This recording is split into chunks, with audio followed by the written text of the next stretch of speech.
Welcome, everyone, to this special edition of the Doorstep podcast, taking place at the Meerschaum Center at The Ohio State University. I'm your co-host, Senior Fellow at the Carnegie Council, Nick Gvozdev. And I'm Tatiana Serafin, also Senior Fellow here at Carnegie. Excited to continue our series, our fall series, going out and taking the doorstep into the field, literally at the doorstep around the country. This time we're in Columbus, Ohio, with a great group of people on Global Ethics Day. And I think this makes this particular trip, Nick, super special because we did focus on so many ethical issues in a time where we are facing so many challenges in the world. We were hosted by the fantastic Christopher Nichols, who's been on our podcast several times for his books and work on ideology and foreign affairs. We also visited with his class on religion and foreign policy, which was super interesting. Great group of students at OSU. Just shout out to them and their questions and their work with us on this special Doorstep podcast. Chris put together an excellent panel of speakers that we'll hear from in a moment. Morgan Liu, Chair of Near Eastern and South Asian Languages and Cultures and Associate Professor in Anthropology, who brought to us his unique perspective on anthropology and ethics. I can't wait for you guys to hear him. Professor Dakota Rudeseld, Associate Professor, Moritz College of Law, who gave us the particular ethical angle from the legal perspective. And also Professor Dana Howard, Assistant Professor in the Division of Bioethics, who brought us her unique perspective and ethical lens from the bioethical perspective, bringing in her work and her recent trip to Africa and the work that Ohio State University is doing there, which brought together three and Chris's unique ethical frameworks, because there isn't just one way to look at ethics and there is no either or. And on this Global Ethics Day celebration, we really need to think about ethics holistically. Welcome for those streaming from around the world, around the US, welcome to Columbus, Ohio. Welcome to the Ohio State University.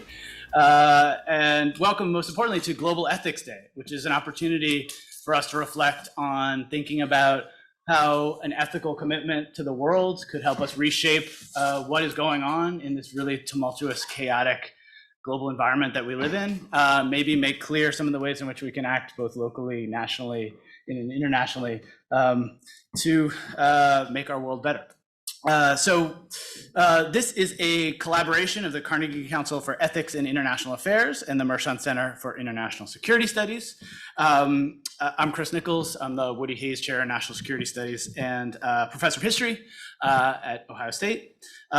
As we think about global ethics in geopolitical terms, where we've been, and I want to do a special shout out to my history students who are here, history students in a religion and U.S. foreign relations class. We've started our conversations early.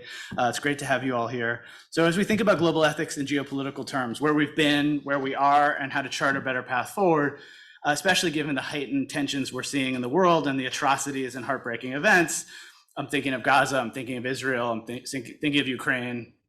It's important to also note, how sensitive these issues are. And here, as we're having this conversation, it's worth foregrounding the fact that this is affecting a lot of us in different ways. So as we have this conversation, let's keep that in mind, whether we're viewing online or here in person. We're here to have a robust conversation and in an academic space, so everything is on the table in that sense, and to take seriously, among other elements, the relationship between people and place. And in so doing, this is something that I've been doing since I was teaching at Oregon State and in the Pacific Northwest. I think it's useful on Global Ethics Day and thinking about people and place to think about where we are here in this place. And that means acknowledging that Ohio State University occupies the ancestral and contemporary territory of the Shawnee, the Potawatomi, the Delaware, the Miami, the Peoria, the Seneca, the Wyandot, and the Ojibwe, among many other indigenous peoples. Specifically, the university resides on land ceded in 1795 in the Treaty of Greenville and the forced removal of tribes through the Indian Removal Act of 1830. And as a land grant institution, it's critical for us, I think, to honor what that history means, to honor the resiliency of those tribal nations and groups, and recognize the historical contexts that have and continue to affect indigenous people in the US and all of us in many ways, visible and invisible.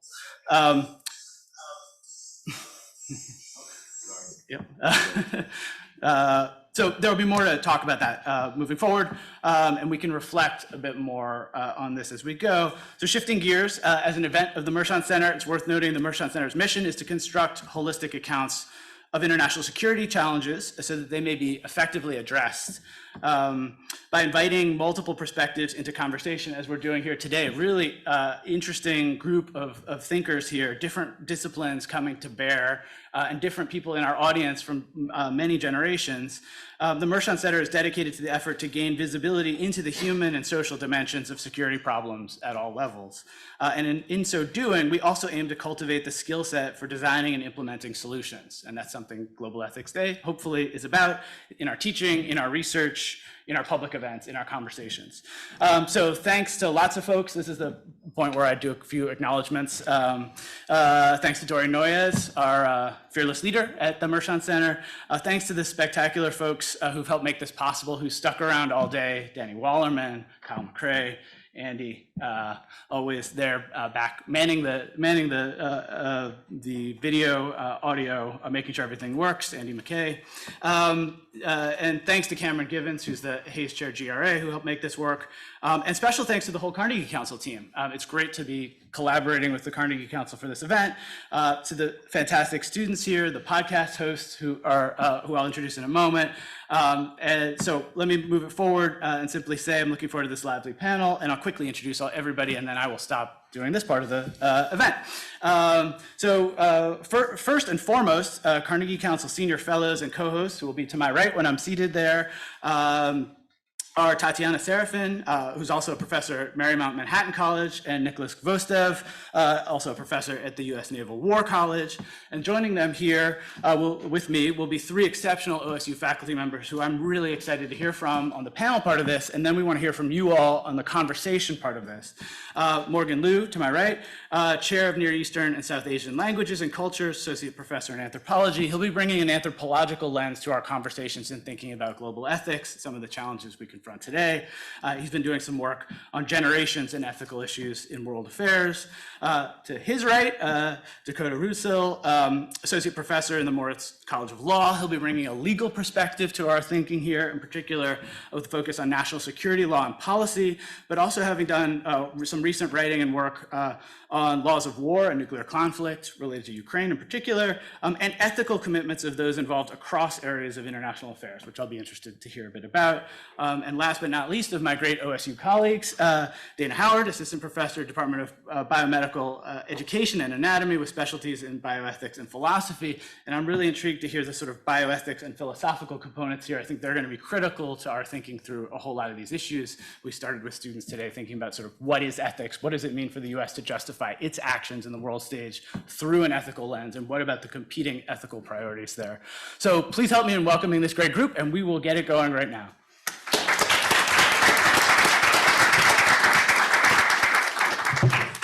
Well, thank you very much on behalf of the Carnegie Council team, and specifically of the Doorstep podcast team. We'd like to really feel welcome to be here at the Ohio State University with the sponsorship of the Mershon Center, and to carry this conversation with you about ethics, global ethics, the ethics of US engagement in the world on Global Ethics Day. Ethics, the term, comes from ancient Greek, ethikos, that which relates to an individual's character, the idea that we make our decisions, or we should be conscious about the choices that we make, about the duties and obligations that we owe other people and what is owed to us in return. And then from the individual level, we exist in communities and states and societies, and the extent to which we want our communities, states, and societies to also make ethical choices. Sometimes when we use this term, though, it makes it seem as if there is the ethical choice and then there's the non-ethical choice, and that it's just simply a matter of choosing to be ethical, and that ends the problem. And in fact, it's not a question of an ethical versus a non-ethical choice, although that's always a possibility, but it's a question of which ethical choice, of which duties or obligations are owed. And just as a few examples to set the stage for our conversation today, During the pandemic, when it was impossible to have in-person schooling and children were sent home, we have a digital divide in this country. Some people can afford technology, some can't. And so then the question of, was it ethical for school districts to source inexpensive laptops and cameras from countries that do not have very strict or stringent environmental or labor standards? And in particular, if forced labor is being used to produce those products, do you buy those laptops and distribute them to lower income families? Or do you tell lower income families the ethical obligation not to source laptop purchases from countries with poor environmental and labor standards trumps the obligation we have to educate your children? And this was not a problem that was in Washington, right? The other thing that we often talk about this, people like, this is something that they handle in Washington. This was school districts across this country had to wrestle with this international issue of whether they would choose to buy, if they were buying already, would they distribute, would they return? And that was something that they faced. The United States and other countries are faced with the question of development and economic, raising the standard of living. And the question then is that the standard of living that many of us enjoy and that much of the rest of the world would like to enjoy is a high energy standard of living, is a high consumption standard of living. And do we say, well, we have ethical obligations to future generations not to continue the degradation, environmental and climatic degradation of the planet. So 3 billion, 4 billion people, we're going to hold you at a subsistence level of existence in order to slow down climate or environmental change? Or do you ration, or do you share the benefits? And again, particularly when you're dealing with democracies where politicians rely on mandates from voters, voters often tend to think about ethical obligations that are immediately owed to them and those around them, and not to a more abstract sense of humanity. And so can you imagine any of the candidates you're thinking about voting for in upcoming elections? If someone said, you'll have to accept 5-hour-a-day power blackouts, tripling of your food prices, and gasoline rationing as a way forward to sort of spread the benefits of development, would those candidates be elected? Probably not, possibly. But again, this is a doorstep. These are doorstep issues about food, energy, water. Who has it? Who doesn't have it? Who is owed it? How are you going to structure the sharing? And then finally, with the question of ethics and intervention, right? So we have the United States is aiding Ukraine. The United States is aiding Israel in a military sense, is likely, or there's calls for the United States to do more to aid Palestinians in Gaza. We have other areas of the world that we've had humanitarian crises. We've had over the last 2 weeks, and almost with no coverage, one of the largest examples of either whatever term you want to use, whether it's ethnic cleansing or voluntary departure of an entire region in the Caucasus of Nagorno-Karabakh, what's owed to people there. But then the question for policymakers and ethicists and people like us who are academics and advisors is it more ethical to advise an intervention if you don't think that intervention is going to succeed and its consequences could be greater? Or do you say you should try to intervene and let the consequences fall what may? And so politicians have to, and policymakers have to weigh what we call the ethics of intention, which is my intentions are good, versus the ethics of results. Do I think that what I'm going to do is likely to make the situation better and not to make it worse, even if that means short-term suffering for people that could otherwise be alleviated? And this is something that we've wrestled with ever since the 2011 Libya intervention, which was supposed to be an intervention which was supposed to uplift human rights. It was supposed to protect people. And in fact, by all standards, Libyans today in 2023 are living worse than they were prior to the intervention in 2011. So should we have not done it? Let Colonel Gaddafi perhaps kill large numbers of people because the intervention ultimately didn't succeed? Or do you intervene without knowing whether or not your actions will produce a benefit? And again, these are not just simply abstract questions for academic seminars. These are questions which policymakers and ultimately citizens have to wrestle with, because these are the choices of which we're asked to do: pay higher taxes, pay higher costs, potentially be asked to serve in places where you may be placed in harm's way. And there has to be a sense of, well, why does it matter? What is the duty that is owed? And how does this play out for the future? As we are now on the cusp of major changes in the international system, not just simply the geopolitical changes, which of the conflicts that we're seeing from last year and this year are manifesting, that we're going through this, but technological changes, demographic changes, climatic and environmental changes, changes where we are on the cusp of being able to manipulate the biological and chemical building blocks of the universe in a way to potentially produce life-saving treatments, but also with grave ethical questions about what we might be doing for the future, and artificial intelligence falls into this as well.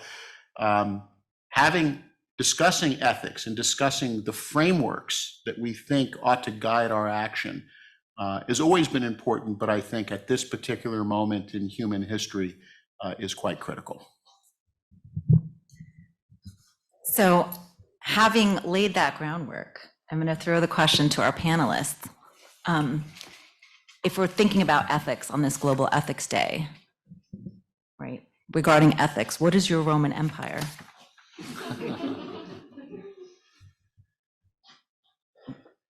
You can go down the line, or whoever's first.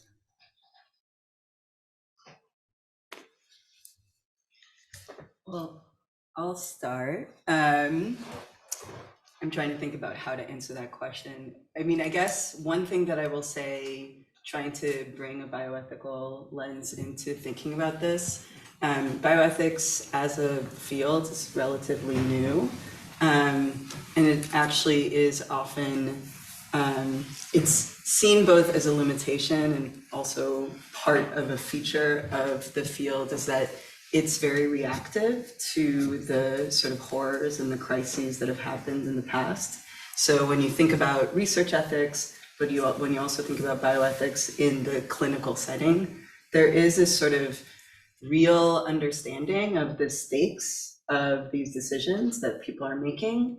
The fact that we in the past have gotten it really wrong, and the fact that even the people in the room are going to have very different sort of values. And yet we have to move forward, right? And so, so I guess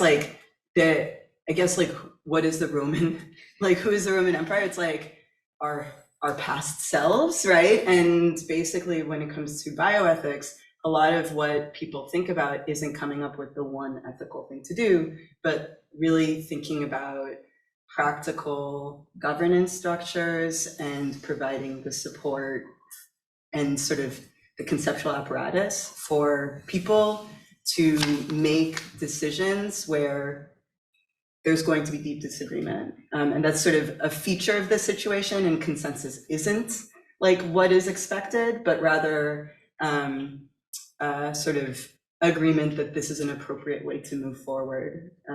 So yeah, so I'll just say that.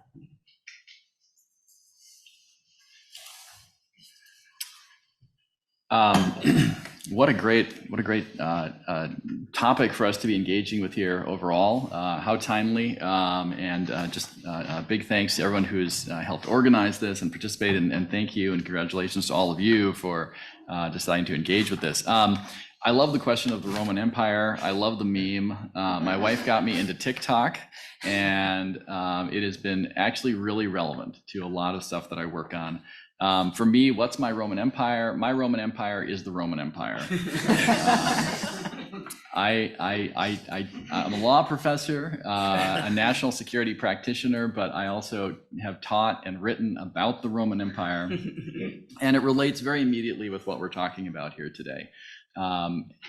Ethics in the sense of constitutional ethos, the ethos of the rule of law.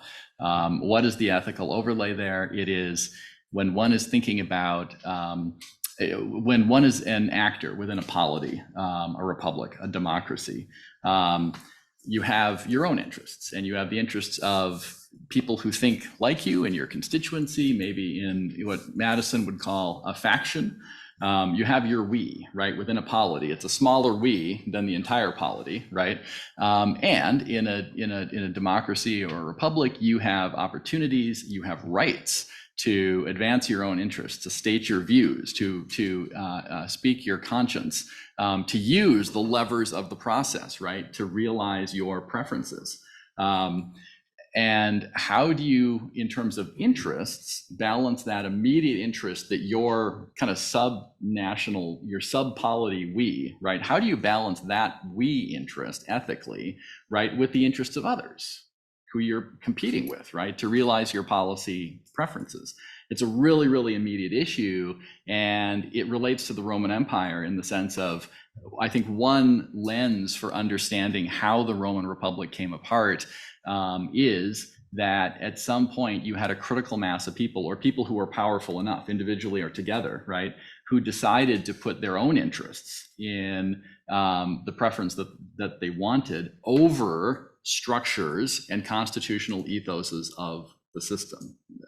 Namely, in the case of the crack up of the Roman Republic and its transformation into an empire, that you would not have authoritarian rule. They traded that off. They traded off having a republic for authoritarian rule, and it made a major change. Something else that I think about, well, and obviously that's very relevant to us today in the context of what's often called democratic retrenchment, right? Decline in the fairness and representativeness and responsiveness of Republican structures in many countries around the world. Some of them have gone completely into non-democratic systems. Some of them are kind of quasi-democracies or managed democracies or liberal democracies. The other thing that I think about here in terms of law and ethics and kind of my Roman Empire with this is, kind of like what you might say, the old republic versus the present republic and your future. What do I mean by that? In terms of historical ethos? Well, a very big conversation in the law right now is how much should our ethical valuing of the preferences of the founders of our republic, right? How much should that matter in the context of our preferences today, right? And the opportunity for people in the future to have their preferences realized. There's a very strong originalist movement in this country in recent decades. There's always been originalism in American law and political thought.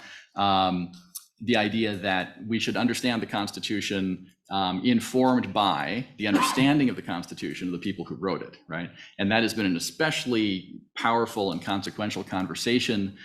In recent decades, we now have a Supreme Court that has, in a very, very powerful way that we haven't seen, elevated the understandings of the founders who wrote the document, right?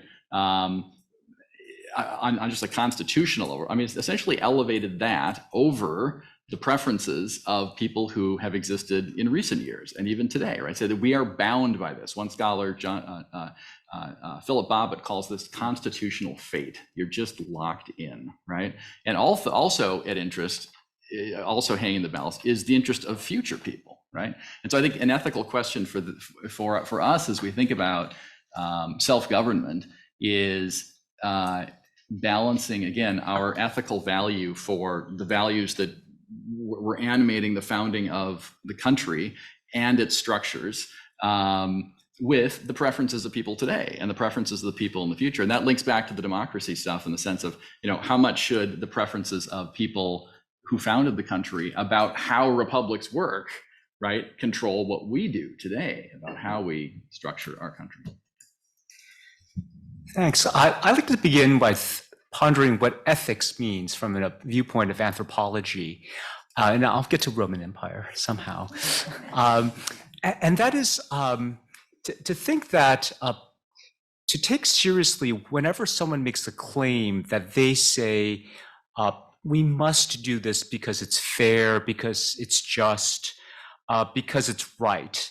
And to realize those judgments are often intertwined with other kinds of sensibilities so often what we judge to be what is right is interwoven with what we think is efficient or elegant or even beautiful. So there's an aesthetics to ethics. And I just think that as human beings, we sort of, you can say conflate them, but they're all kind of intertwined.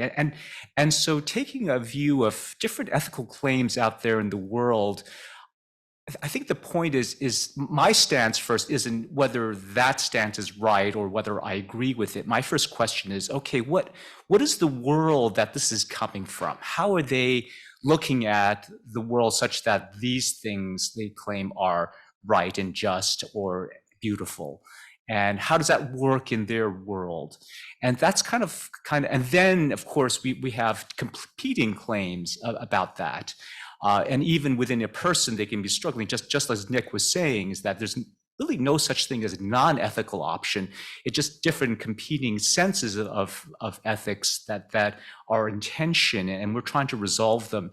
And I think part of our duties as scholars is to see how people and how groups are trying to work out the wrestle with these tensions. And so even things that we consider morally, there's a great consensus that this something's morally apprehensible.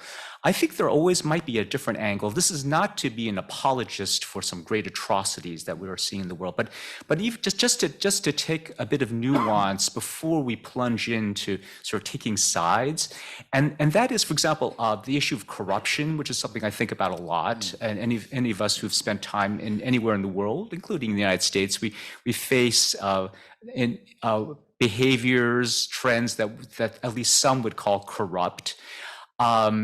For me, corruption is a complicated issue in the sense that when someone seems to be operating corruptly, they're betraying some public trust, they're using, for example, public office for private gain.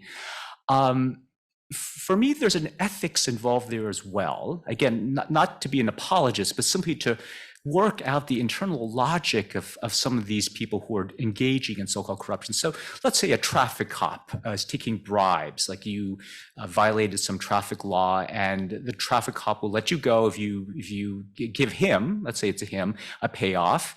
But if he never does that, he can never feed his family.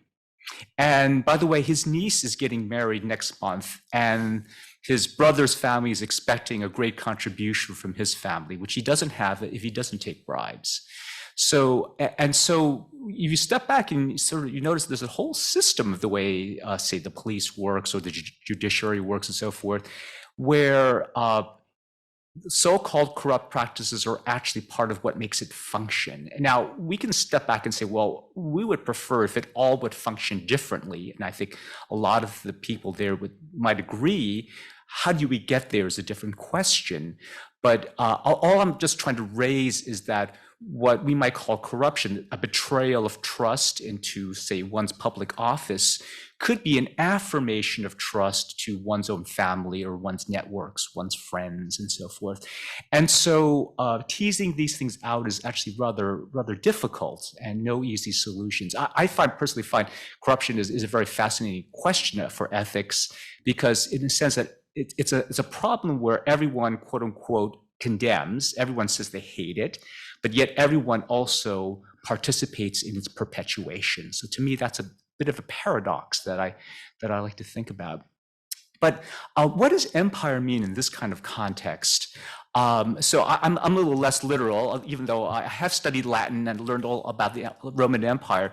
But for me, what empire means today is formations of power. They could be nation states, they could be collectivities of interstate organizations or non-governmental organizations, or even networks, informal networks of people. These are formations of power, and that could exert what we can call quasi-imperial effects, meaning they set the terms of people's thinking, terms of debate, and how things are done. And to me, these are sort of effects of empire. So for me, ethical questions are always woven into certain consensus or pressures that we need to go in certain ways because certain centers of power are pushing us towards that way. And to me, those are quote unquote imperial effects. Thank you. Professor Nichols, you can't get away from that question. So The mic wandered away. Yeah, right. A historian has to answer what's his Roman Empire, and it can't be the Roman Empire, especially as a U.S. historian. I go with the Gilded Age and Progressive Era, and so that's 1880 to 1920. And I will say that it recurs to me consistently because in that era, it's the era of industrialization and modernization. It's the era in which U.S. foreign policy debates for the first time permeated throughout the nation's politics, from citizens all the way up to policymakers, because the U.S. had significant commercial and military power in the world. So the nature of those debates was fundamentally different a generation or two or three before, and the generations raised in the Gilded Age and Progressive Era were the generations who then were moving forward into World War I, World War II, and the American century as we understand it. So the reshaping of the worldviews of Americans in this era was part and parcel of a fundamental question that animates all of my work, and that I think about, in the sort of meme sense, coming back to regularly, which is, what is the meaning of America when instantiated in foreign policy? What does it mean for the singular American foreign policy, which is the state adopts, when there's a diverse set of competing interests within the society that don't agree on what the nation should do? I mean, we live with that right now. Everybody's comments suggest that, starting with Nick's prefatory comments all the way through. And the shift then was that the US had enough power. And that's when you first start to see explicit humanitarian and ethical arguments in American foreign policy to go abroad, to save other people. And some are amazing and transcendent and worth applauding, and some are as bad as they get at the sort of nadir of human nature, of racist arguments for ruling other peoples, and through capitalism and through concentrations of power, and ignoring the agency of individuals and groups. And that is very much what is with us today. And when I hear echoes of what should the US do in the world as a kind of singular, I think to the plural, what are the debates there? And I go back to the 1880 to 1920 period, where the US shifted from a mostly rural country to a mostly urban country. That's what the census says, 1880 to 1920, and took on an enormously new group of human beings, right? And so if you think about the change to demography that then changes virtually everything about American society in the ways in which we live with it today, this is the era of that mass migration into the US, altering how we think about pluralism, who and what counts as American, who should get the vote, right? And it coincides with some of the worst things domestically, which is worth also thinking about the doorstep, right? Jim Crow, labor activism, and labor getting the boot, literally, on their throats. We live in another moment of labor activism around the world and in the US, which is an interesting thing to think about in the geopolitical context of ethics. I could go on with the Gilded Age and Progressive Era, but we'll leave it at that. Thank you, everyone. That's a lot to take in and a lot for all of you to process. Think about your questions, though, because we will turn it over to you in a little bit. I want, all of you touched on diversity change, and I'm going to take your term, formations of power. And I want to take it on this Global Ethics Day, 2023.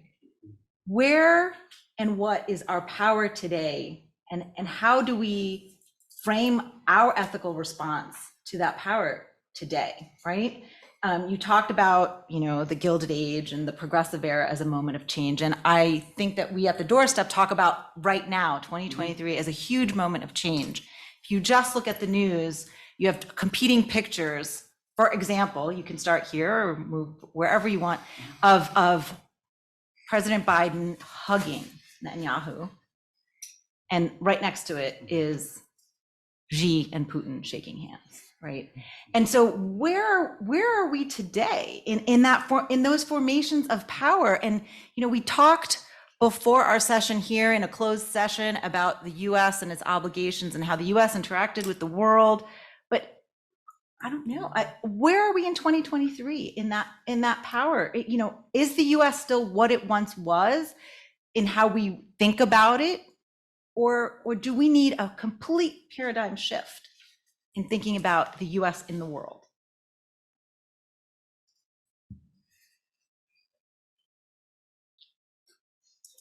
I guess I'll go again. I'm,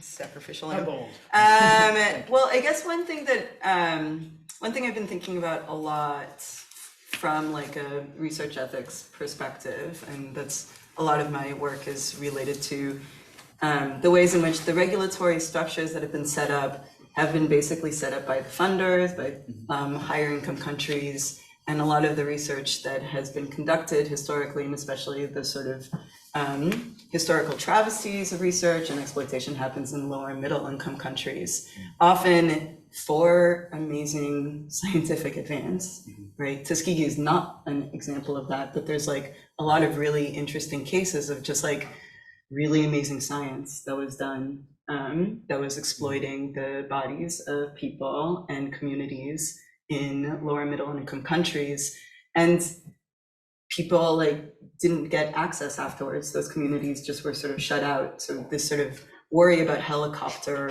research, right, and priority setting and who gets this. And one thing that I think is really interesting right now is this move to actually cede power in the research. So just sort of build a lot of infrastructure, both in the United States, in terms of having community advisory boards that aren't merely advisors, don't only have this consultation, but actually have power to make decisions about how to use NIH funding or federal funding, but also to build infrastructure in Native American and indigenous tribal like authority in the like greater United States territories, and also in lower and middle income countries. So for example, last week I was actually in Kenya, where OSU and University of Nairobi have a 5-year program to basically build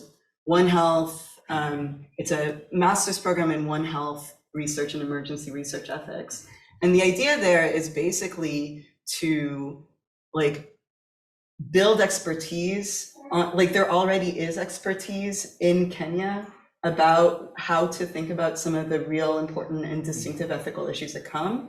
And the United States, like if the regulatory structure, people at the NIH, they're not going to be able to figure all those nuances out. And we actually need people on the ground to be making not only just sort of like advisory decisions, but actually have the power to allow for research, to stop research, and to actually negotiate the terms of how research is conducted on the ground.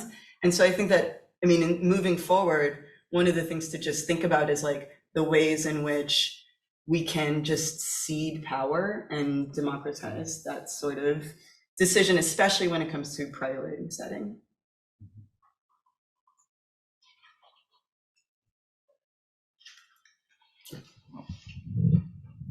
I like how you're all going in the same order. Does that say something about the Ohio State University? Just a quick thought on that, both building on the question and on your comments as well, is and coming back to the frame too of our conversation about ethics involving a number of different priorities, a number of different interests, and balancing those and balancing our values in those things. As we think about the image of President Biden going and embracing the Prime Minister of Israel, and the presidents of authoritarian states, Russia and China, embracing one another in the context of what's going on in Israel, what's going on in Ukraine, what could go on in the Taiwan Strait, right? As we think about American policy in the world and the directions that it's going in, to be analytical about it, do we find that our policies are being shaped by some sort of kind of larger ethical sense about what the country means in the world and why it's important, for example, for a Ukraine or an Israel to be defended on the basis of the fact that they're republics, and that they have the rule of law, or at least they're imperfectly, but aspirations in that direction. being defended against barbarism. A complete, you look at the way that Russia's waged its war against Ukraine, it is a complete absence of an ethical sense about how war is waged. I mean, it's just utterly absent. And you look at the nature of the Hamas attack into Israel. That's one frame for it. Maybe another frame for it is, that's kind of window dressing. What our real ethos is geopolitics, right? We have a national interest in Russia not coming to dominate Ukraine, and as an adversary of the country, right? Or we have a geopolitical interest in an Israel which is strong and well defended, or maybe we just have a U.S. Political calculus that just aligns American policy, right? For right now with Ukraine, although there's a very strong element in American politics, especially in one party heading against that, right? Or aligns American policy with that of protecting Israel. So, again, as we think about ethics, what sort of interests? How do we define those ethoses? So I don't think it's a question of kind of like, when you study foreign policy and history, it's not just kind of like this classic simple question about like, well, are you a realist, or are you, an idealist? Well, it's the way that we're framing this, which I think is a higher quality framing, is what sort of interests are informing your ethical thinking? What are you going to prioritize, right? Both kind of analytically and normatively. Yeah, I agree with that. Tatiana, your question was, where is power today and how do we think ethically about that?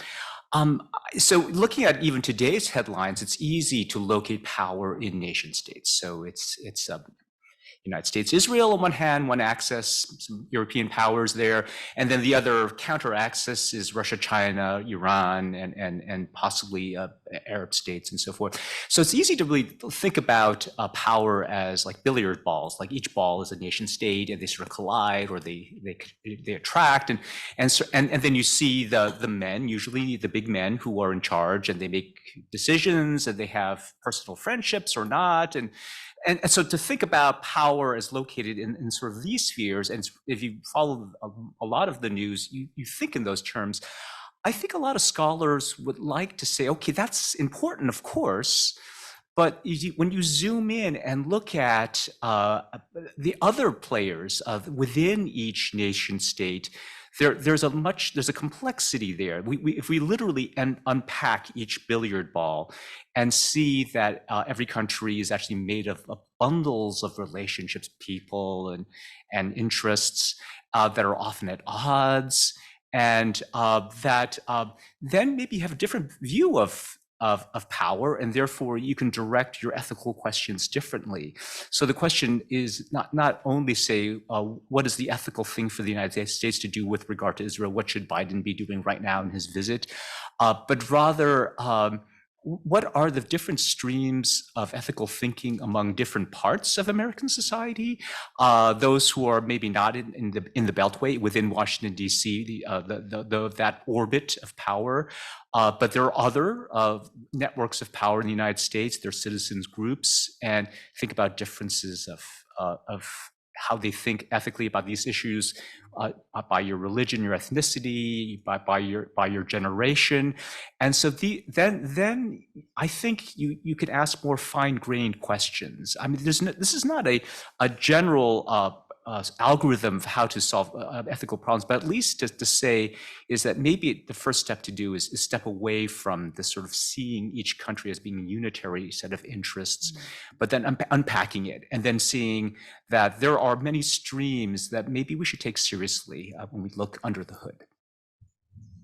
That's a great answer, Morgan. I think just to synthesize a little bit across these three, the emphasis here is on the sort of multi-directional nature of power today. One of the formulations that I like from the historian George Herring is that we live in a world of like fragmentation, forces of fragmentation and forces of integration. And we're kind of seeing since the 90s, especially 9/11, the competition between those sort of efforts, themes, ways of awareness and orientation. So thinking about who should be empowered on the ground now that we have a better sense of, both that you can do amazing science and also that it ignores individual peoples and groups, and thinking through these sort of all the way up through who counts within a society, what are the multi sort of faceted ways in which they're making connections. And I would add, transnational actors, international organizations, right? We live in an era of flourishing peoples and groups advocating within their nation states and to international bodies for all sorts of different causes. And I think one of the challenges, just to sort of think about, well, where is power and how is it diffused throughout the system? If you're thinking about, organizations that go back pretty far, like the Women's International League for Peace and Freedom, which I've worked on, they're very often Western, they're sort of global North, they come from universal values that they extrapolate from, which often sound good, but when practiced on the ground, actually turn out to be pretty bad for those individuals, particularly as power flows downhill. So where are those organizations lobbying? What are they lobbying for? And then in this moment of sort of cause for despair, where is power? Power is so diffused in our technological world that you can't combat propaganda and misinformation, right? The first news, even that the New York Times ran with just in the last 24 hours, seems like it was false related to this attack on a hospital in Gaza. We simply don't know the facts in real time. It takes a while. And because of our sort of media moment, the power of interpretation is highly individualized, and the ability of propaganda and misinformation to sway us individually then can be weaponized, right? So individuals swayed by disinformation can take on outsized power in the international system, advocating for things that actually their facts are wrong about. They may be right in some sort of ethical sense for their own worldview, but they may actually be lining up the wrong evidence to make that claim. I think that's one of the central challenges of our moment if we're thinking about what are the ethical questions today and how are power formulations at stake or contributing or not to that.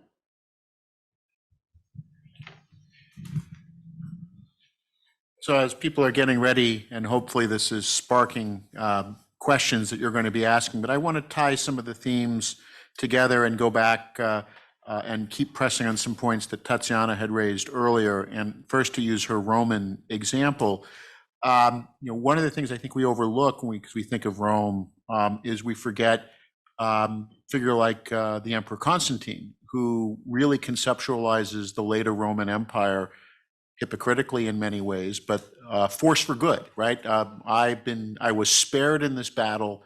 I should have died. I should have been defeated, and I'm here, so I must have greater purpose, and I have to use the power of the empire to make changes. And that speaks, and I'm connecting that because yesterday on the way here, I read Mark Andreessen's what he's calling the techno-optimist manifesto that he posted.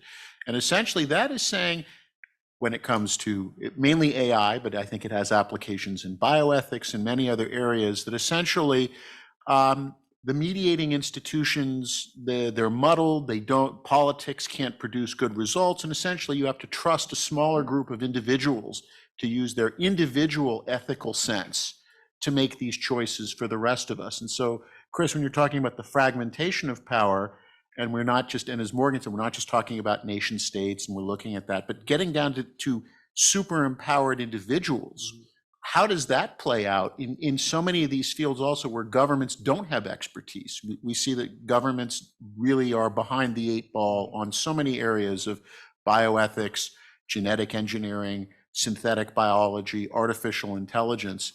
Are we moving, and what's the chance that when we're talking about ethics, it's going to be an individual with enough power who says, I will set the ethical frame, I will make this decision for you.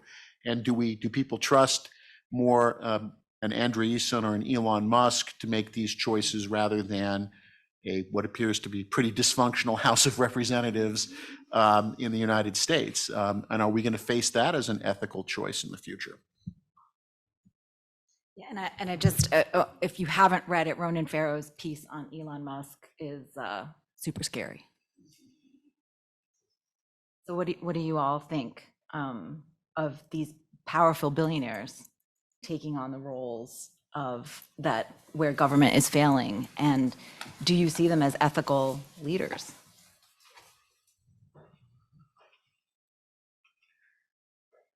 I know we need to change up our order here, so I can't let Dana keep taking the ball. It's unfair. I mean, I would point back to the era that one reason that I went back to the Gilded Age of Progressive era is you think of an era of unregulated capitalism. You think of the accrual of an enormous amount of capital in the hands of very few. Inequality today is on par with in the U.S. On par with inequality in the 1920s, which is really a product of that era. The journalists in that era, famously, the War of 1898 was called a war generated by the press, and that the Hearst and Pulitzer press were huge parts of sensationalizing that conflict. Whether or not that's an accurate account sort of doesn't matter in the way that we think about it. The press and information can generate conflict or can be part of tamping down conflicts. So I would say we've been there before. This isn't so new. So first, this is always the historian's answer, right? This is not unprecedented, but it doesn't mean don't worry. If you think about it, the progressive era is a product of, those set of reforms are a product of an era in which there was so much excess, including, and perhaps worst, all the ways in which it was weaponized against minoritized populations in the US, right? So the rise of Jim Crow, women still couldn't vote. And even when women get the vote, it's a very imperfect set of power balances in the US. So, but I think one model there would be, the US has, in domestic politics, the US has given up on regulating capitalism in a lot of ways. And people like Elon Musk have had a great, are the product of not just unregulated capitalism, but also gifts of the state to subsidize their efforts, right? And they don't recognize that. So the fact that the U.S. government has funded and subsidized, and states and localities have funded and subsidized building headquarters and all that kind of thing, suggests to me, if you want to go as a policymaker, there's every reason to which you should argue that he absolutely cannot shut down Starlink for his own reasons, that he is beholden to the U.S. government, which has funded much of his work. And there could be ways you could work that out. And if reasonable people could disagree about how these kind of tech billionaires at least should be regulated, but one starting point would be, they can't take on foreign policy powers to themselves in any way, shape, or form, right? And then you can negotiate what that should look like.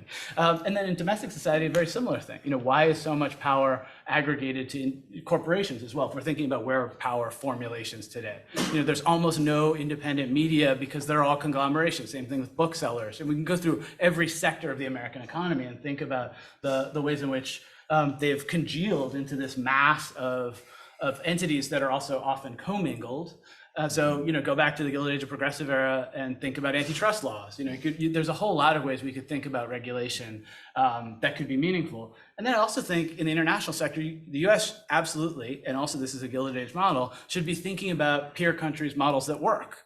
So if this is a US-centric thing, but social welfare in the US is modeled on German systems that they thought worked in that era. And Americans were unabashed at adopting those things and trying them out in the US. Now it's like, absolutely pilloried in the US to try out the French model of something. And even, to some extent, that's a bipartisan thing, although it's mostly coming from the right. That's absurd. If it works abroad, like gun regulation, it should be attempted in the US. It seems reasonable, right? So there's but part of what is not allowing that is, again, this conglomeration of power in lobbies, interest groups, corporations, and other kinds of groups. How do you fight back against that? It's basically one of our themes for today. It's generational, but in that era, it did not happen in one generation. It took more than one generation to make significant progress. So, it's on the students here and probably the next generation after the students here to push that ball forward. So I would add to that, and I would also recommend the Ronan Farrow piece on Elon Musk, which is really amazing reading, and as always with Farrow, really, really terrific reporting. But as Chris alludes to, one of the pieces of that story is the control that Elon Musk, one person, of course he heads the company which created Starlink, right, has over this global internet in the sky capability, which has been a massive enabler for the Ukrainians in defending themselves against the Russian invasion. And Musk has made Starlink available to Ukraine as they've resisted, but also many problematic accounts of him throttling that and pulling that back based on his own judgment of how far Ukrainian forces should advance in retaking their own territory from Russia. And senior government officials on the phone with one dude begging him to flip a switch or not flip a switch, right? Which is about the direction of a war, which launches a war of aggression, or arguably national extinguishment, right? Like there's one guy with a lot of money and a lot of satellites. And so to come back to what Chris was saying about this, I think in some ways where we are with minimal regulation of capitalism, right, and declining in a lot of ways in the United States, and the fact that we don't have a legal architecture right now, right, which is regulating Starlink, or even nationalizing Starlink. I'm not advocating for that. I'm just saying that would be a one policy direction, right? To say this is just kind of a national security capability, and a government should have of a country from which kind of this sprung, right, would have an ability to nationalize that, or at least control what goes on with it on matters of geopolitics, right? I think this moment we're at flows in many respects from the ethos that we saw ascendant from the 80s, the 90s, into the first decade of the 21st century, and still now in many circles. And that ethos is what you could call kind of just like market fundamentalism, right? That the less regulated a market, the better the market and the better the outcomes, right? And you can only ratchet it towards less and less and less regulation. Well, I think that the data shows with more regulated economies in many advanced republics versus the United States, what are the outcomes in terms of happiness, life expectancy, violence, public health? There's a lot of data that runs against market fundamentalism, and I think on the national security level as well, some pretty strong evidence too that maybe that's not the right approach. And on the generational thing, I mean, from what I've been seeing in the data, younger generations in the United States are much less market fundamentalist than my Gen X generation, right? Or the boomers that preceded my generation. Yeah, I want to speak to Dakota's point and Chris's as well, and concerning what we're in a place where many have called a new Gilded Age. And I guess the question is, will there be a new progressive era to follow that and to react in reaction? I think what's at stake is discussions about for whom are the goods of society for. And so that the market fundamentalist view is that what's good for individuals and individual corporations is somehow also good for society in some broader sense. But there's evidence against that, and there's certainly when power and wealth is so concentrated, then it's demonstrable that the effects for the general public is very detrimental. And so the question is, what will it take for that kind of perspective to become adopted by enough of the population that it can become a political force. In other words, to mobilize towards another progressive era of regulation, of thinking, of programs that redistribute, that thinks about the good of society in the longer term. And so for me, what the ethical question here is, what are notions of common good that are circulating in society? And are we willing to see in terms of different ways of creatively thinking about collective good? And that would include thinking about future, not just the collective good right now, but about thinking about the possible needs of future generations in a way that then will change our calculus to move us away from a market fundamentalism only as a paradigm for deciding what's good, how much regulation, and so forth. And to this, what we've been bringing up generation so far several times.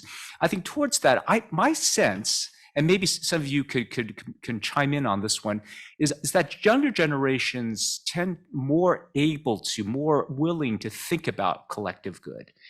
There's no single consensus of what that looks like, but still, nonetheless, there's a desire to think on those terms concerning any issue, any particular issue. And so of course, that brings us to questions of environment and climate change and pandemics and a host of other issues of migrants moving across borders and all kinds of security issues. And I think what differs, the difference in perspective of younger generations compared to older generations is that older generations have certain ways of looking at the world, certain categories, certain buckets into which they put different phenomena into that are results of the Cold War or even the post 9/11 world of security and fighting against religious extremism and so forth, that these commitments do not hold as strongly for the younger generations. And they're more willing, I'm saying they, so maybe I'm not part of that, that they are more willing to think and we live in a heavily mediated society. A lot of you are growing up as digital natives. The world, in many ways, in its images and ideas and sounds, are immediately available in a way that wasn't formative to an older generation. And so, problems of the world, whether it's an earthquake in Turkey or Morocco or Afghanistan or California, they're all immediately available for our consideration. And we're connecting the dots more and seeing that there's a common humanity. There are issues of suffering that no matter where that earthquake is happening or that attack, and so maybe more apt to think about the common good. So I have some views. I mean, I guess I don't think about. So I'll just start with this generation, and I wonder if it's like this sort of more more caring about the common good, or like having a view of the common good rather than like a healthy skepticism of like past narratives of what the common good entailed, and just like being more informed about the dangers of those narratives and how it like didn't pan out for many of us, right? We live in a world in the United States where the mortality rate is getting like the mortality rate is getting lower, the lowest in the past 40 years, like the whole time I've been alive. You're less likely to own a home. You're less likely to go up in like it just, the narrative of the common good of like, the 50s and 60s just like didn't work for many of us. And so I think that there's this sort of like healthy skepticism that like, so the older stories and this sort of belief in markets is just not, it's not an effective strategy. And then the question is like, well, what can we do now? Like what resources do we have to act collectively?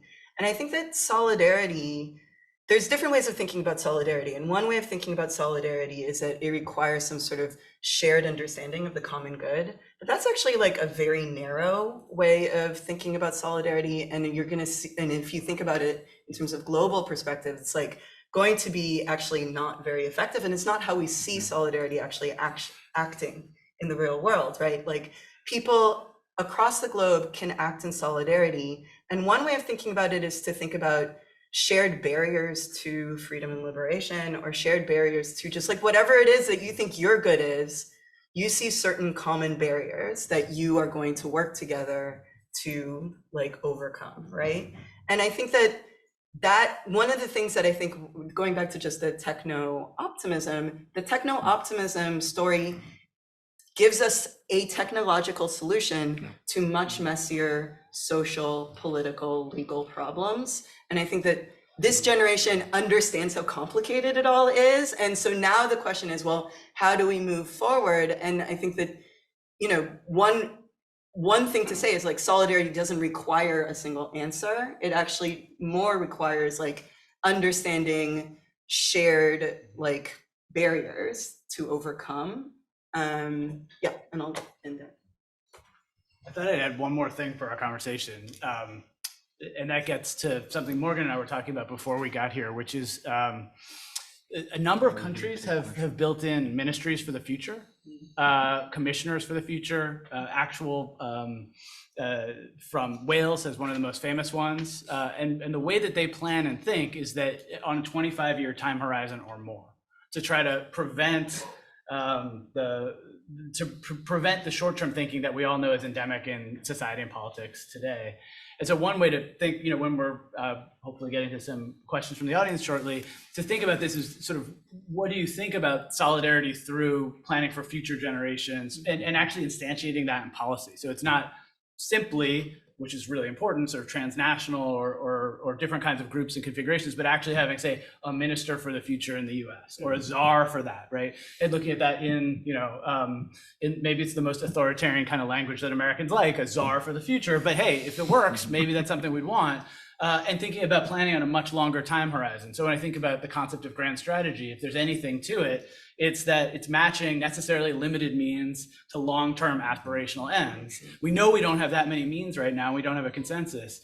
But if the ends is climate change, a lot of us can get behind that. And maybe you need a mechanism to enact that means. And maybe you need actually empowered officers or offices or commissions that are thinking on these longer time horizons, since many Western democracies, but certainly this one, is hamstrung by short-term thinking. Thank you. These are excellent discussion points. And I'd like to open up, we do have a little bit of time for some questions from the audience. I want to make sure, I see you bursting. I feel the energy. So bring it on. You can wait for the mic. Yeah. Yep. So I want to kind of tie together a lot of points you mentioned and bring it back to something that Dr. I'm sorry, I'm terrible at pronouncing last names. Dr. Gvostev? Yeah. Hey, I did it. Dr. Gvostev brought up right at the beginning, which is that often politicians are choosing not between non-ethics and ethics, but between ethical systems. And I have to say that as someone who is an avid viewer of the news, I sort of doubt that in a lot of cases. I think, living in the internet era, we are offered more transparency than ever into the thinking and reasoning of leaders in politics, in business, in our civic society, in government. And, what we've discovered again and again is that these people are making decisions not based on ethical systems, but based on their personal whims, based on their personal interests, based on selfishness, based on greed, based on, in the case of Elon Musk, whoever happens to reply to him on Twitter on any particular day, right? In the case of Donald Trump, whoever happens to leave the room last, in the case of Mark Zuckerberg, whoever happens to, pitch him the coolest sounding idea about the metaverse, and then he'll change his whole company to be called that, right? And so, you talked a lot about sort of my generation. And my question is just sort of generally, what am I supposed to do with that? Right? Like, how can I sort of engage at all honestly with politics, with business, with anything, when, all I look out in the world and all I see are these people. So that's my question. Thanks. I'm sorry. I know that's very grim. Can I grab that? Yes, Okay. please. All right. So I appreciate your question and where you're going with it, and I feel that in a big way. I feel that all the time, and that's where my thoughts go and my feelings go very much. But I want to push back on your direction here and mine, and this is my pushback that I do with myself. And that is that I think that there is a constructible ethical perspective, which is much more individualized and selfish and transactional and money-based and power-based. And it is an ethical theory. And I don't necessarily share it, but it's there. And there are people who think about that, and they're philosophers and other political theoreticians, legal theoreticians. So I would just I would push back in that sense, and then at that point, I think then we can evaluate different ethical models, right? And in which do we think is better? What I would contrast that with is the existence of kind of different ethical models that we can contrast with one another, with different values and different interests and different balances, is something that's a big problem in legal ethics, which is something that I teach, and maybe is kind of, we need to have part of this conversation, which is kind of just like what I call just kind of like non-ethics, which is like not doing the work, not thinking about it. If you ask any bar disciplinary authority in this country, the State Bar Association of Ohio, whatever it might be, right? And especially the people who handle legal disciplinary cases, right? We've got a lawyer who's accused of doing something unethical, right? Like commingling the lawyer's personal funds and the funds of the client, right? Or prioritizing the interests of the lawyer ahead of those of the client in some other way, right? There are a lot of ethical rules, and what any of those bar disciplinary authorities will tell you is the most often thing that they hear when they counsel somebody about ethics is they say like, oh, I didn't know that blank, right? Like they didn't know the ethical rule, right? They didn't think about it. They were just kind of acting and moving forward. And, unless they're being just kind of, outwardly malicious, they were just not thinking, like they were not doing the work. And I think in a broader sense, I think whether we're talking about national politics, national economics, geopolitics, I think that there are a lot of people who are just not doing the ethical work. And maybe that's a bigger problem. And I want to just I'm the eternal optimist in this, in our Abbott and Costello approach here, I'm the eternal optimist. And I do think that if you look at history, the progress of history is moving forward, right? Like, so you talk about the Gilded Age, women didn't have the vote, right? We do have so much more power. And I do think that there is a positive move forward, even if all the news is negative. And I'm a journalist. And so I feel you. If you are on TikTok all the time, you can either go crazy or have fun, right? Lean into having fun, lean into knowing that if you do put in the work, progress, movement is toward better things. I really do believe that. Question.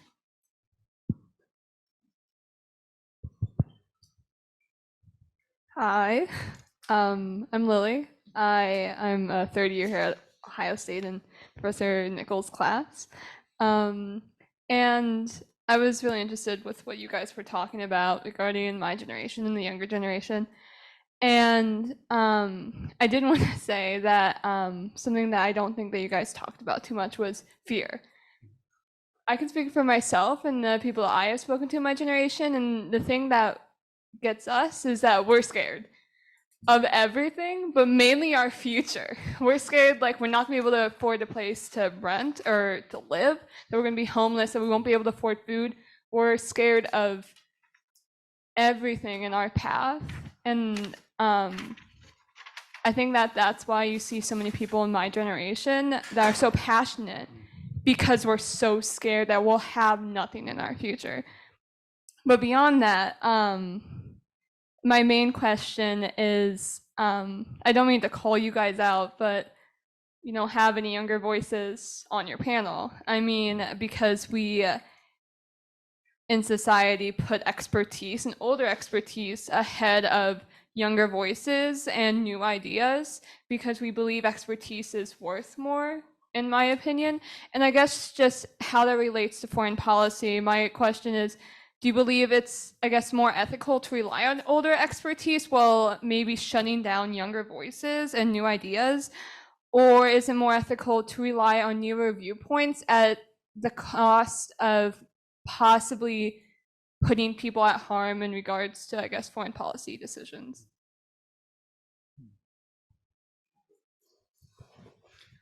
I could answer. I really appreciate that question, and that honesty about fear. And I personally feel that decision making should always be made by as diverse a group of people as possible, in every dimension of diversity. And I say diversity not because it's politically correct or because it's the in thing or anything like that, but because I really believe that groups of people that are coming from different life experiences and points of view and philosophies and religions or and what have you, that they make better decisions collectively. And there's actually evidence of that. Studies in business schools, boards, corporate boards that are diverse in various ways actually make better decisions that measurable by stock price and sales and so forth. But also that to me is ultimately the entire argument for democracy. Why do we want a diverse society where alternate voices are not squelched as being as being dangerous to society, because that to me, that's the essential difference between an authoritarian government and a democracy, is that democracy makes room for disagreement. In fact, disagreement is actually a good thing. A disagreement is not demonized. So when an authoritarian government says, if you disagree with me, not only are you wrong, but you're evil and need to be eliminated. And so this is what I believe, essentially what you're advocating is that maybe this panel, but other decision-making panels should include diversity of voices, including younger voices. So yeah, okay, there are advantages and disadvantages of being young, but that's the whole point of having people of different ages. We have different length of experience and different experiences, but I think I said earlier about the point that older generations can be stuck in certain ways of thinking that maybe not so healthy. We do need younger voices to break those molds. So yes, I would say yes to that. I also want to say that we are here with you. We are not talking at you. Okay. So I hope that you feel that. And I really believe that. And like, let's talk with each other.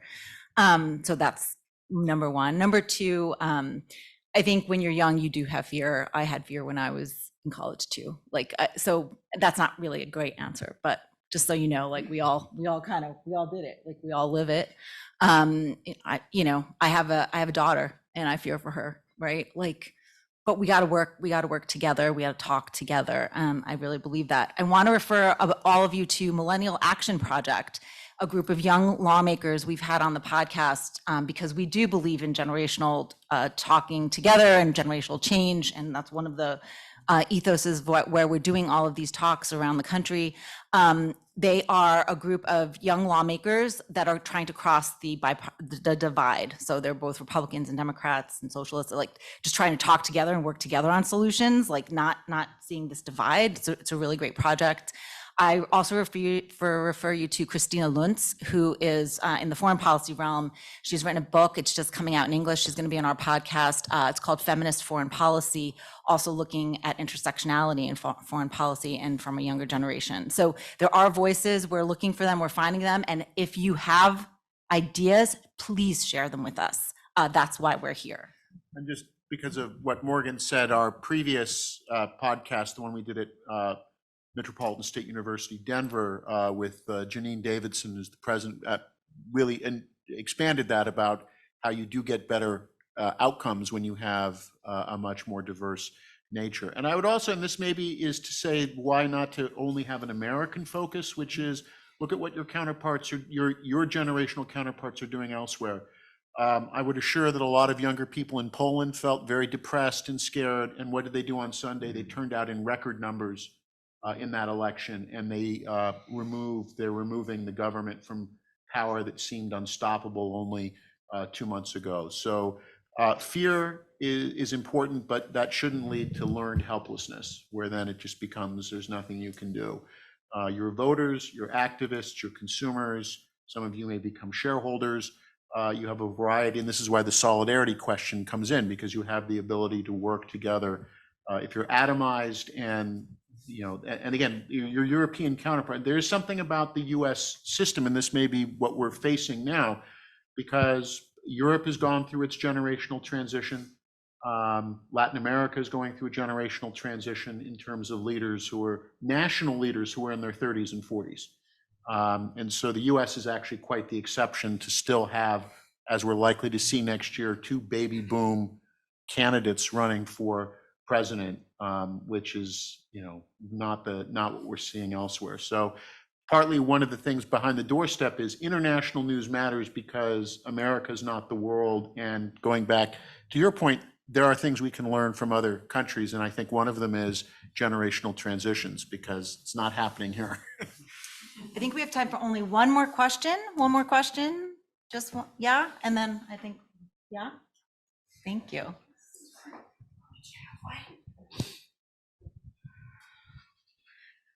I'm gonna bridge the 2 questions that came before me. We've talked a lot today about the importance of ethical thinking. A lot of you guys mentioned the importance of having younger voices. We talked about just now diversity of age ranges, really trying to reach more people. But going back to the first question, we have a lot of young people who are disaffected, who are scared, who feel that people in power, politicians, university trustees, corporations, billionaires, really don't care what people have to say, and beyond that are actively working to suppress those voices. We see that in talking about voter suppression laws, conversations about possibly trying to raise the minimum voting age, where you see people really trying to undercut the power of young people. I myself, huge believer in the power that young people have, but I kind of want to turn it back on to you guys as to, while we're doing our best to try and gather this power in our inexperience, what do you guys believe are your responsibilities in trying to help protect those voices? And not only that, what do you believe it is your responsibility as a generation to contribute to that conversation? Are we all Xers here? First, are we all in the same generation? I guess that's the other question. I am an old, it's okay. No, I mean, you know, it's like there's also political movements to try and lower the voting age to like 16 or 14. I mean, I think that, you know, it's like, actually, it just seems like experiments in like political representation. There's also political philosophers who are trying, and I think this actually, this is out of my pay grade, but like thinking about quotas in terms of representation in elected office and how having like a youth representation, or thinking a little bit more seriously about diversity of representation and not just like geographical representation or gerrymandered geographical representation. Yeah, so that, I mean, so what are the responsibilities of the olds? I mean, I think like retire. That's an easy thing to say when like people can retire, but that's actually like financially not feasible for a lot of people, right? So I think, I mean, one thing to like maybe see is like the ways in which like the capitalist systems have made it difficult for people to not act in their self-interest. So a lot, when we think about stock shareholders, who are the shareholders, that's a lot of people's like retirement funds, right? And so then you end up having this sort of weird generational shift where people who actually have a retirement that they're waiting for have an interest in sort of market share, the market share value of stock options and sort of the status quo, right? So, I mean, there is these sorts of like interesting systemic structural problems. And one thing that we can see is that we need to like work together to like try and undermine those. And I mean, there's transnational solidarity, and I think there's really cross-generational solidarity too, right? And thinking about access to healthcare, like when you actually look at like the rates of people, like the mortality rate, a lot of the people that are dying untimely deaths are actually boomers, right? And that's not just because of COVID-19. So there are these real systemic issues that are affecting different generations in a way that we can come together and like try and act in solidarity. You had a question. I'm going to end with you because, yeah. My question was kind of like, because you mentioned that you expect students to bring up those changes and to dismantle those centers of power and capital. But then I understood that because it's like a mass, it's our future that depends on us. But I wanted to pose kind of a similar question, is like, how do you feel from your position where you have more resources? How did you contribute it to our future and to your future? So what are those small steps that you did having those resources that you had? This was kind of also my very much similar question. But then, and this is kind of solidarity that you, and common good that you were trying to let us fight for. And then my other question was, since I come from Montenegro, it's like Southeast Europe, this is the country that Trump said might cause the Third World War. So here we are going to have a change of the government, and the first time pro-Russian after almost 20 years, even though the country is member of NATO. And the reason it is happening is because like American policy always justify their moves, like in international relations, using ethical concepts. And you can prove very easily in practice that it has to do nothing with ethics, and it's mostly like with the interest of the capital.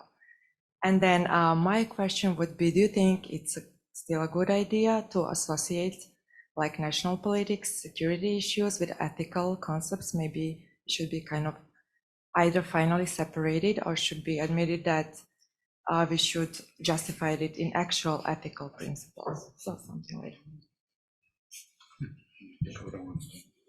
I have one thought there. There's a lot in both of your questions.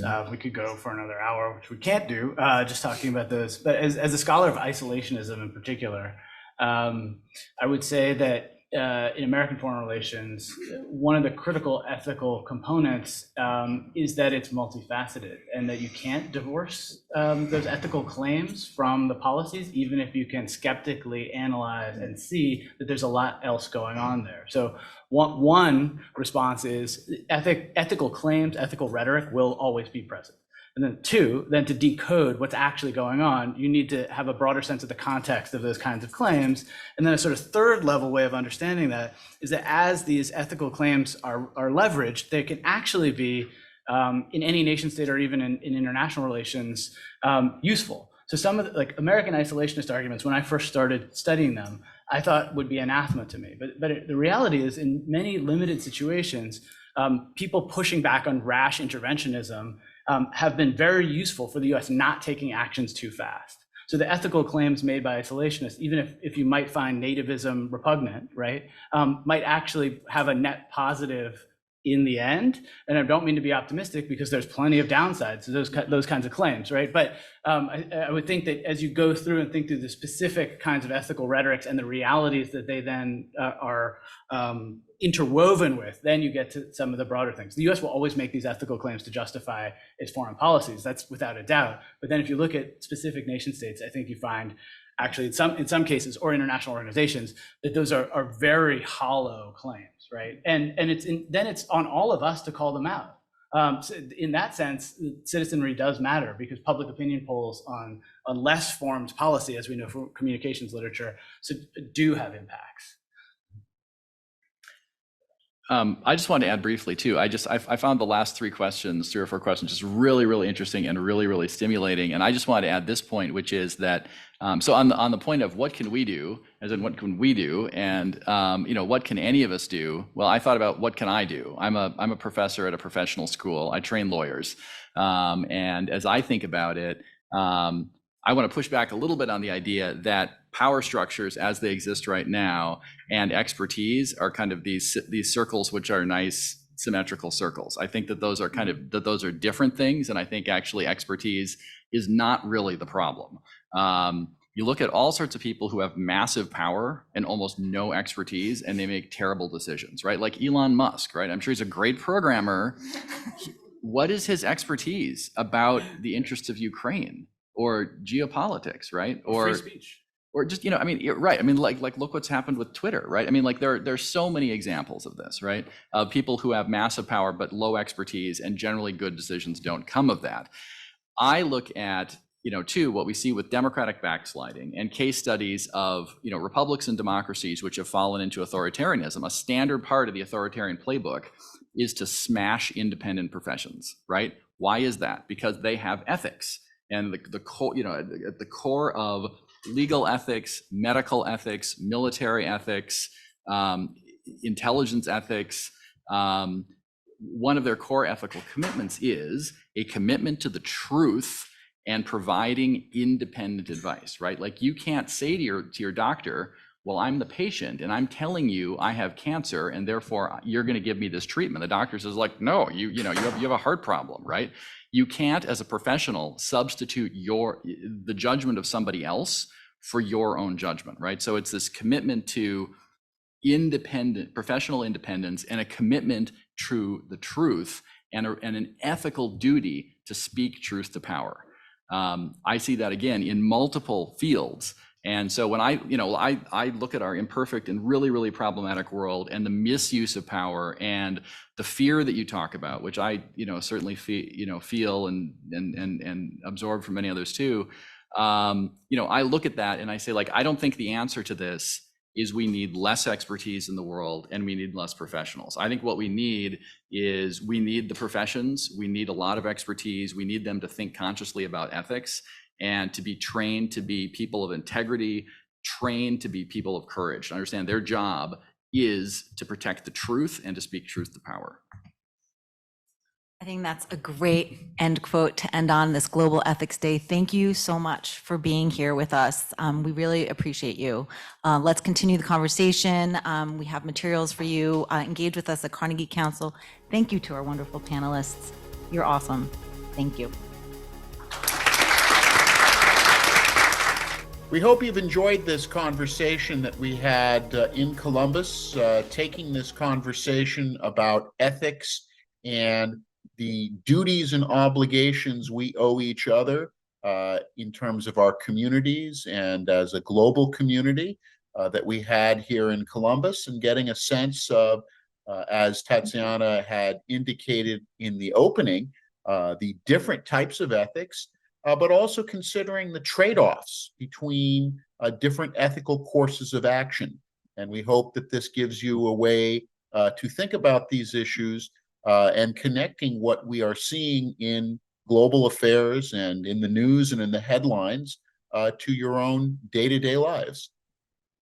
And speaking of connecting, we are going to continue connecting with the Doorstep and live work around the country in the spring. We hope to see you. Please get in touch with us if you'd like us to come to your campus. We look forward to continuing the series in the spring, but we'll be back with new podcast episode looking at the news soon. And also we encourage you to look at carnegiecouncil.org and sign up for our next book talk with Bethany Allen, Beijing Rules, on November 15th.